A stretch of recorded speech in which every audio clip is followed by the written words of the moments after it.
सारी बहनों को सप्ताह चौथ की बहुत बहुत बधाई दें। भगवान आपके बच्चों की लंबी उम्र करे, स्वस्थ रहे, प्रसन्न रहे। हमारे यहाँ सप्ताह चौथ को पहले यहाँ ज़मीन को थोड़ा सा साफ़ कर लेते, फिर एक सात्विक बनाकर उसके ऊपर चावल रख के और ये थाली रखी हुई है। इसमें ये तिल हैं, पैसे हैं और ये गुलगुले हैं और इसमें कटोरी में खाली तिल रखे जो हम हाथ में लेके और कहानी सुनेंगे। इसमें जल है लोटे में और इसके अंदर हमने थोड़ा सा वो चावल के दाने डाले हुए हैं। तो देखिए मैं आपको एक सप्ताह चौथ माई की कहानी सुनाने जा रही हूँ। बोल सप्ताह चौथ माई की जय। एक बुढ़िया थी, उसका एक बेटा था। तो बेटा गाय भैंस चराया करता और बहुत मेहनत करता था। तो एक दिन वो खेत में जा रहा था तो उसकी चाची ताई रास्ते में उसको रोक कर कहने लगी, एक बेटा तो बहुत कमाता है, तेरी माँ ना बहुत ऐश करती है, तेरे पीछे से ना गुलगुले बनाती है, कहीं हलवा बनाती, कभी पूरी बनाती, कभी कुछ और, तेरे को खाने को नहीं देती और पीछे से खा लेती है, तभी तो इतनी स्वस्थ है वो। तो बोले मेरी माँ ऐसा कर ही नहीं सकती। वो कहने लगी ना कर सकती ना, तो बेटा तू जल्दी आके देखना, तेरी माँ को हम दिखा देंगे वो पीछे से क्या क्या करती है। तो आज ही का दिन था सप्ताह चौथ का। तो वो लड़का उस दिन जल्दी आ गया खेत में से गाय भैंस को चरा के। तो क्या देखता है कि उसकी माँ ने ना तिल बनाए हुए हैं, पूड़े तारे हुए हैं और पूरियाँ बनाई, हलवा बनाया है, जो जो उनके घर होता है वो सारी चीज़ें बना रखी थी। लड़का देख के चाची जब मेरी बिल्कुल ठीक कह रही थी, चाची ताई तो मेरी माँ तो मैं तो इतनी मेहनत करता हूँ, ये पीछे से सारा इस तरह खा पी लेती है और मेरे को देती नहीं कुछ भी। तो कहने लगा कि माँ मैं आज ना कहीं जा रहा हूँ। उसकी माँ बोली बेटा आज तो सप्ताह चौथ है, आज तो व्रत के दिन तो कहाँ जा रहा है? कि ना मैं आज घर छोड़ के जा रहा हूँ। उसकी माँ बोली अगर तू नहीं मानता ना तो ले, ये मैं तेरे हाथ में तिल देती हूँ, अगर कहीं भी तेरे कोई भी संकट आए तो हाथ में चारों तरफ अपने तिल ही ऊपर और बैठ जाना, सप्ताह माई का नाम लेना। तो बोला ठीक है, वो ले गया अपनी माँ के कहने से। तो आगे जाता रहा तो उसको एक ना शेर मिलता है, तो घबरा जाता है, अब वही तो शेर मेरे को खा जाएगा। तो उसको अपनी माँ की बात याद आती है। तो उसने क्या करा, वो तिल लेके चारों तरफ यूँ करके बीच में वो बैठ कर कहने लगा, ये सप्ताह चौथ माई तू ही मेरे दुख का निवारण करी, ये सप्ताह चौथ माई तू ही मेरे दुख का निवारण करी। तो भगवान की ऐसी सप्ताह चौथ माई की ऐसी कृपा हुई कि वो शेर ना गाय के रूप में बदल गया। तो आगे चलता गया तो एक बहुत बड़ी नदी थी, उसमें बहुत तेज तूफान आ रहा था पानी का। और वो कहने लगा कि नदी मेरे को डुबो देगी, मैं कैसे जाऊँ आगे? तो उसने फिर अपनी माँ के कहे अनुसार वही काम किया, चारों तरफ तिल ऐसे करके और उसके बीच में बैठ गया कि सप्ताह चौथ माई अगर मेरी माँ मेरे नाम के सच्चे व्रत करती हो ना तो आज इस नदी में तो रास्ता बन जाएगा। तो ऐसा हुआ, नदी दोनों तरफ से ही हो गया, बीच में से रास्ता बन गया। लड़का अपना परली तरफ चला गया। अब वो क्या देखता, जाता रहा। काफ़ी देर में एक बुढ़िया ना गुलगुले तारती जा, रोती जा, गुलगुले तारती जा, रोती जा। तो क्या माता तू रो भी है, भी हंस भी है, तू खुशी भी मना रही है और दुख भी मना रही है। तो मेरी समझ में ना आई है क्या बात है। क्या बेटा मैं खुश तो नहीं हो रही हूँ, आकाश सप्ताह चौथ माई है, मैं अपने बेटे के नाम का व्रत करूँगा और दुखी नहीं हो रही। आज राजा ने मेरे लड़के को बुलाया है, वो उसकी आगे में बलि देगा। तो बोला अच्छा ऐसा है? हाँ। तो ऐसा कर कि जब वो राजा बुलाने आओ ना तो तुम मेरे को भेज दियो, अपने बेटे को मत भेजियो और मेरे को जगा दियो, मैं सोया हूँ। तो बुढ़िया बोली ठीक है। सिपाही राजा के सिपाही ने आके दरवाज़ा खटखटाया। तो कभी वो बेचारी चिमटा बजाओ, कभी वो कलसी बजाओ, कभी वो कुछ करे, बच्चा उठ जाए। उसकी आत्मा ना मानने कि मैं अपने बेटे के बदले में दूसरे बेटे की बलि क्यों कर दे दूँगी। तो उसकी लड़के की आँख खुल गई। तो कहने लगा कि हाँ मैं आपके साथ चलूँगा। तो लड़के ने ले गए, मैं अपनी बलि दूँगा। तो जाके कुम्हार का आवा था, वो लड़का उसका आवे के बीच में बैठ गया। चारों तरफ से वहाँ इन मटके वगैरह रख दिए, कच्चे जो मटके थे, तो उसमें आग लगा दी। तो उस लड़के ने वही काम करा था, वो बैठा थी, उसने चारों तरफ में तिलियों कर दिए और कहने लगा कि सप्ताह चौथ माई आज तू ही मेरी रक्षा करेगी, अगर मेरी माँ मेरे नाम के सच्चे व्रत करती होगी तो तू मेरी रक्षा करेगी और मुझको इस आग में से जिंदा निकाल देगी। तो ऐसा हुआ। तो बहुत देर में हो गए तो लड़के बॉल खेल रहे थे बाहर। तो बॉल आके ना उनके आवे पे लगी, तो उसमें टन देसी की आवाज़ हुई। कुमार बड़ा खुश हुआ, अब मेरे तो बर्तन पक गए, आवाज़ आई इसमें से। तो उसने ऐसे जैसे राजा के सिपाही खड़े हुए थे चारों तरफ ना बंदूक लिए, तो जैसे उसने आवा उतारने लगा तो उसमें तो आवाज़ आवा शहर शहर शहर शहर। तो एकदम भाग लिया कि इसमें तो कोई बलाए बोल रहा है, भूत बोल रहा है। तो सब राजा के सिपाही सारे खड़े हो गए, तुम उतार, हम खड़े हैं, कोई तेरे को कुछ भी नहीं होगा। तो जैसे वो उतारता गया तो बुढ़िया का लड़का बिल्कुल स्वस्थ बैठा रहा, सिरा तिलक लग रहा उसके सारी चीज़। अब वो सारे अवाक रह गए, भाई इतनी आग में कैसे जिंदा रह गया। तो उससे पूछा गया कि भाई तू सच बता, ऐसा तेरे पर क्या जादू टोना है जो तू इतनी आग में तू सही सलामत निकल आया। तो बोला मेरी माँ ने इस तरह था ना व्रत रखे थे और मेरी चाची ताई ने मेरे को बहका दिया, तो मैं घर छोड़ कर आ गया था यहाँ। तो ये तिल दिए थे कि बेटा तेरे को कहीं भी संकट आओ, अगर मैं तेरे नाम के सच्चे व्रत करती होंगी तो वो संकट तेरा पार उतर जाएगा, तेरे को कुछ भी नहीं होगा। तो मेरी माँ ने ये तिल के दाने दिए थे, मैं तो ये लेके बैठ गया। तो राजा कहने लगा भाई कमाल है, वाकई इस व्रत में इतनी शक्ति है। तो उसने राजा रानी आपस में बात करने लगे कि हमारी लड़की जवान हो रही है, लेकिन इसका तो आगे कुछ ना बिगाड़ सके, लड़का तो बहुत अच्छा है, क्यों ना अपनी लड़की की शादी इस लड़के के साथ कर दे। राजा बोला आइडिया तो बहुत अच्छा है। तो उन्होंने ऐसे किया, दोनों अपनी बेटी की उस बेटे की शादी कर दिया।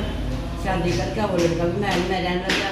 तो एक दिन वो बड़ा 4 पाइप लेटा लेटा क्या कहेगा, देख हमारे देश में ना उधर से बादल आ रहे हैं, क्या तुम्हारा कोई देश भी है? कहाँ मेरा देश भी, मेरा गाँव भी, मेरी माँ भी है। तो कहने लगी कि मैं तो आपके घर चलूँगी। तो बोला कि तेरा बाप भेज देगा मेरे साथ, राजा भेज देगा कि मैं अपने पापा से पूछती हूँ। तो उसके पापा ने कहा कि अगर तेरा घर है, तेरी माँ है तो कोई वो नहीं, आप भेज दो। उसने इतना धन दौलत सब कुछ दिया उसको, हाथी घोड़े सारी चीज़ उसको दी, और जाकर सैनिक उसके साथ चले गए। वो अपने देश में पहुँचा तो सैनिकों ने उसकी माँ से कही कि तेरा बेटा ना शादी करके आया है, बहू लेकर आया है और इसी तरह तो वो आने लग रहा है। तो बोलिए दुनिया तो मेरे साथ मजाक करे, तुम भी मेरे साथ क्यों मजाक करो? तो बोला नहीं, कोई ऐसी बात नहीं है, तू ऐसा मत कर, और वो आपका लड़का बहू को लेके आया है। बोला ठीक है। उसने सच में देखा, वो तो सच में आया। तो उसने क्या करा, वो अपना सारा श्रृंगार करके अपनी बहू को उसमें से उतारा। उसने राजा की लड़की ने सारी बात बताई, अगर माँ तू तो मेरे नाम की सच्चे व्रत करे थी और मैं तो चाची ताई की बेटाई मार गया, इस करके मन तो आपके साथ ऐसा करा, तो मेरे साथ तो बहुत अच्छे हो जो तुम तिल दिए थे, आपके तिलों ने मेरी बहुत रक्षा करी, और जैसी मेरी रक्षा करी भगवान ऐसे सबके बच्चों की रक्षा करे। बुढ़िया माई बहुत खुश हुई।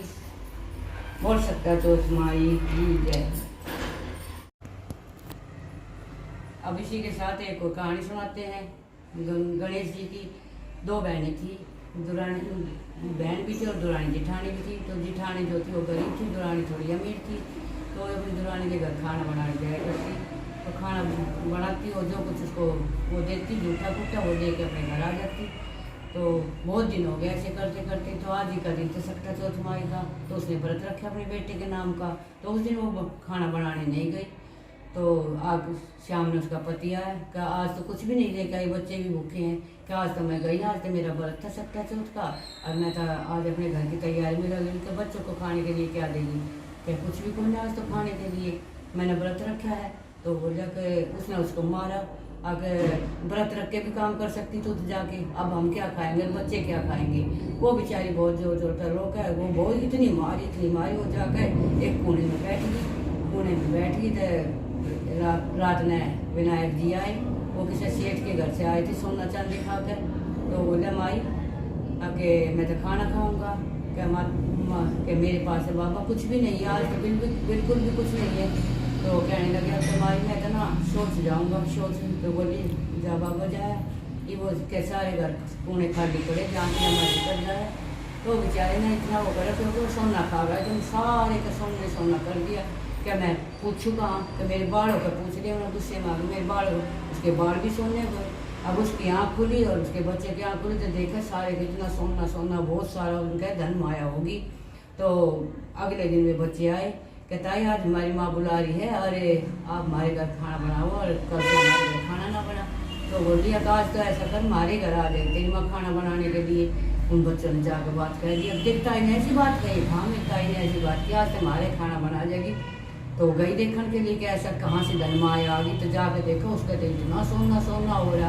तो उसने सारी बात पूछी कि दीदी मन तो कुछ भी ना करा, मैं तो इस तरह का उस दिन तेरे काम करने ना गई, यो घर तब बाहर का घर ना आया।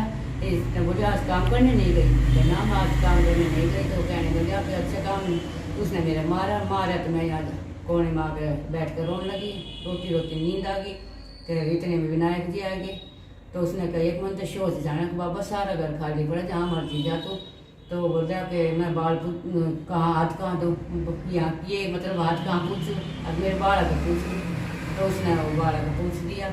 ये वो गई अपने घर, तो वो अपने पति से बार बार कह रहे मार मने तू भी मने मार। क्या बोल दिया, वो तो दुखी होती पीटी बेचारी, और तेरे सब कुछ होती है, मैं तेने क्यों मारूं। तो उसने बार बार वो कहने लगे, तो उन्हें गुस्सा आया, तो उन्हें बहुत मारी वो अपना कोने में उसकी तरह जाकर पड़ गई। वो बाबा उसके घर भी आया, तो बोलिया माई शोच जाना मैंने। तो बोल लिया कि बाबा जाया, तो क्या कहाँ जाऊँ, सारा घर खाली पड़ा है। उसने क्या करा, वो तेलिया के तो खड़ खा आया था वह, उन्हें सारे क्या लेट कर दी सारे के। अब वो क्या करे, तो बोले मैं हाथ का ये कहाँ पूछूं, क्या मेरे बाल का पूछ लेते, ये सारे बाल भी ऐसे हो गए। ये उठ कर देखा है, संगवाव कितना संगवाव है। ये वो बेचारी बोली उसने अपनी गलती का एहसास है विनायक जी बोले, वो तो दुखी होती हुए हो गई थी, और तू सब तेरे पास सब क्या एक चीज़ की मौज है, फिर तू ऐसा करे है, ऐसे देख हम देखी नहीं करनी चाहिए किसी की। तो दुखी थी, इस करके मैं कहीं से आया था तो उसके मन सोना कर दिया। तो बाबा हाथ जोड़ कहने लगे मेरे घर में संगवाव, ये तो बहुत बुरा हो गया। बाबा विनायक ने कुछ ऐसा मंत्र पड़ा, उसका घर वैसा का वैसा हो गया। तो ऐसे किसी के कहीं माँ के या किसी को वो करने के लिए नहीं करना चाहिए। तो जो कहानी सुना है और सुना ओंकार भरे, तो भगवान उनकी जैसे उनके बच्चों की रक्षा करी, सबके बच्चों की रक्षा करी। बोल सकता चौथ माई की जय। अब बहनों में सकता चौथ की कहानी सुन के आई और मैं सूरज को अर्घ दे रही। बोल सकता चौथ माई।